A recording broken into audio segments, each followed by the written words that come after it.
ഇമാം Ahmad bin Hanbal ഹജ്ജിന് നടന്നു പോകുന്ന സന്ദർഭത്തിൽ വഴിതെറ്റി പോവുകയും ആ സന്ദർഭത്തിൽ മരണപ്പെട്ടവരെ വിളിച്ച് സഹായം തേടിയതായി ഇമാം ഇബ്നു കസീർ ബിദായയിൽ പറയുന്നുണ്ടല്ലോ. വഴിതെറ്റിയാൽ ഇങ്ങനെ വിളിച്ചു തേടാൻ നബി സല്ലല്ലാഹു അലൈഹി വസല്ലം നിർദ്ദേശിച്ചതായി സഹിയായ ഹദീസിലും കാണാം. യാ ഇബാദല്ലാഹ് അഗീസൂനി എന്ന്. മൗലവിക്ക് എന്ത് പറയാനുണ്ട്?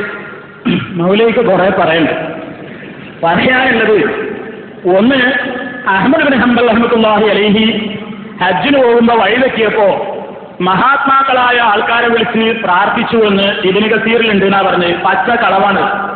അങ്ങനെ ഇബ്നു കസീറിലില്ല. പിന്നെന്തുണ്ടായി? ആ റിപ്പോർട്ട് തന്നെ നേരാണെങ്കിൽ അതിൽ പറഞ്ഞത് ഇങ്ങനെയാണ്: അഹ്മദ് ബിൻ ഹംബൽ റഹ്മത്തുള്ളാഹി അലൈഹി ഇങ്ങനെ നടന്നിട്ട് ഇങ്ങനെ ഹജ്ജിന് പോകാറുണ്ട്.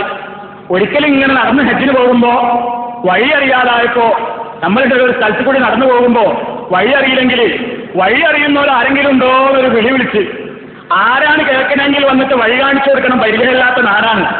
അങ്ങനെ അദ്ദേഹത്തിന് അള്ളാഹുവിന്റെ തൗഫീഖോടുകൂടി അവിടെ വഴി ശരിക്കും മനസ്സിലാവുകയും ചെയ്തു. ഇതേ ബിദായയിൽ പറഞ്ഞിട്ടുള്ളൂ. അതിന്റെ സനദോ മറ്റ് കാര്യങ്ങളോ ഒന്നും പരിശോധിക്കാതെ തന്നെയാണ് ഈ പറയുന്നത്. ഉണ്ടെങ്കിൽ തന്നെ യാതൊരു കുഴപ്പമില്ല.